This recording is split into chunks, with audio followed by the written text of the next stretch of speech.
Hello everyone, welcome back to my another mini vlog. বহুত দিনৰ মূৰত আকৌ এটা নতুন ট্ৰেভেল মিনি ব্লগ লৈ আহিছোঁ. আই হোপ আপোনালোকে চাই ভাল পাব. সো আমাৰ যাত্ৰা আৰম্ভ হৈছে একচুয়ালি তেজপুৰৰ পৰা. তো তাৰ পৰা আমি এতিয়া গৈ আছোঁ আমাৰ ডেষ্টিনেশ্যন ক'ত হে অলপ পিছতে আপোনালোকে এইটো ব্লগতে গম পাব. এয়া দেখিছে নহয় লৰাৰ উৎপাত. গাড়ীত টোপনি গ'লেতো ভালেই, কিন্তু যদি টোপনি নাযায় এনেকৈ সাৰ পাই আহে বহুত উৎপাত কৰে. ফাইনেলি আপোনালোকে গেটখন দেখি গম পাইছেই চাগে. ফাইনেলি বহুত দিনৰ আশা এটা পূৰ হ'ল. আঠখেলীয়া নামঘৰলৈ আহিমকৈ আজি আহিলোঁ.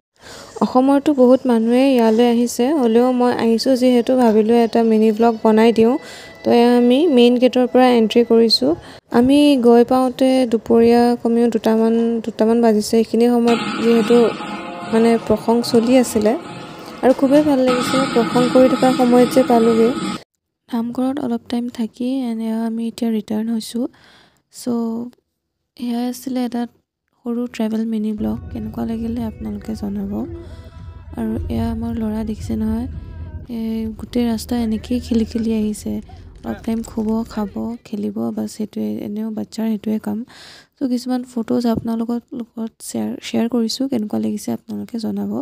আৰু এনেকৈ ট্ৰেভেল ব্লগ আপোনালোকৰ লগত শ্বেয়াৰ কৰি থাকিম. চ' টেক কেয়াৰ এভৰিৱান.